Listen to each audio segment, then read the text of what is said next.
Од Мајорка преку Барселона до Охрид и Буково. Вака некако изгледа животната траекторија на познатата шпанска музичарка со македонско потекло Маика Маковски. Таа деновиве беше во посета на нашата земја и незините роднини во Охрид. Во Македонија, освен желбата да се види семејството, ја донесе и работата.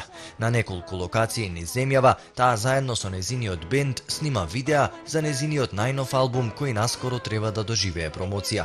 Visiting my family and I am Бевме во Скопје, во Маврово, сега во Охрид, Битола и Буково.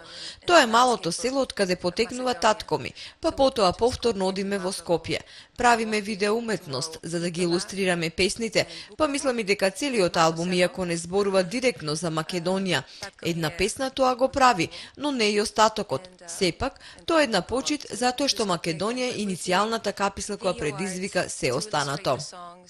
Маика вели дека кога станува збор за незината поврзаност со музиката, таа едноставно од секогаш знаела дека ќе живее живот исполнет со музика, онака како што го поминала целото свое детство.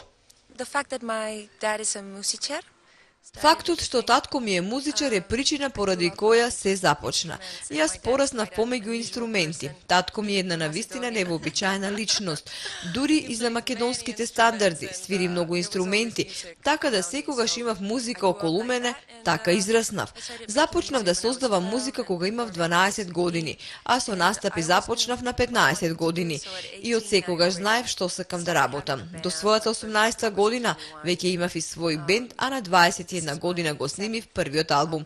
Ова ми е веќе 7ми албум.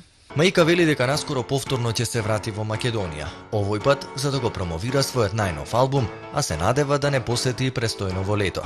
Инаку Маика Маковски е шпанска музичарка родена во Мајорка, од татко родом од Буково и мајка андалузика. Незината музика веќе години наназад привлекува огромно внимание во светски рамки. Покрај Маика, во бендот кој го носи незиното име, уште членуваат и Давид Мартинес, Јаца Луке и Сарим Помело. Children will be proud.